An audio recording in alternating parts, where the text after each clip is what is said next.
आपण आजवर 50% समुद्रात पोहत आहोत, म्हणते छगन भुजबळ. आंदोलक मनोज जरांगे यांच्या आंदोलनाला अखेर यश आलं आहे. मराठा आंदोलक मनोज जरांगे यांच्या आंदोलनाला अखेर यश आलं आहे. मराठा समाजातील मराठा रिझर्वेशन 54 लाख कुणबी नोंदी सापडल्यानंतर त्यांच्या सगळ्या सोयऱ्यांनाही लाभ देण्यात यावा, अशी मागणी मनोज जरांगे यांनी केली होती. त्यांची ही मागणी सरकारने मान्य केली आहे. त्यानंतर मनोज जरांगे यांची मागणी सरकारकडून काढण्यात आलेल्या अध्यादेशात मान्य करण्यात आल्यानंतर ओबीसी समाजातील नेत्यांकडून विरोध केला जात आहे. मनोज जरांगे यांनी केलेल्या प्रत्येक मागणीला मंत्री छगन भुजबळ यांनी विरोध केला आहे.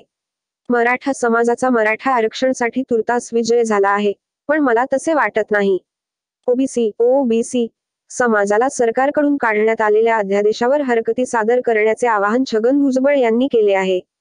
छगन भुजबळ म्हणाले, आपण आजवर 50% समुद्रात पोहत होतो, आता विहिरीत पोहावे लागणार आहे. झुंडशाहीच्या विरोधात असे निर्णय घेता येत नाही. ही सूचना आहे. 16 फेब्रुवारीपर्यंत हरकती मागविण्यात आल्या आहेत. जे वकील आहेत त्यांनी हरकती पाठवाव्यात. लाखोंच्या संख्येने हरकती पाठवाव्यात. सरकारच्या लक्षात येईल ही याची दुसरी बाजू आहे. एकमेकांवर ढकलून चालणार नाही. समता परिषदेच्या माध्यमातून हरकती घेऊ. सगळे सोयरे हे कायद्याच्या कसोटीवर टिकणार नाही. ओबीसी आरक्षणमध्ये आल्याचा मराठ्यांना आनंद वाटेल, पण 17% सर्व येतील. पण ईडब्ल्यूएस मध्ये ओपनमधून जे आरक्षण मिळत होते ते मिळणार नाही. 50% जे खेळत होता ती संधी गेली आहे. 50% मराठा समाज, ब्राह्मण आणि जैन समाज होता. त्यावर पाणी सोडावे लागले, असे देखील छगन भुजबळ म्हणाले. ओबीसीला धक्का लागणार नाही असे म्हणतात आणि बँक डोअर एंट्री करतात. उद्या दलित आदिवासीमध्ये सुद्धा कोणीही घुसतील असे करता येत का?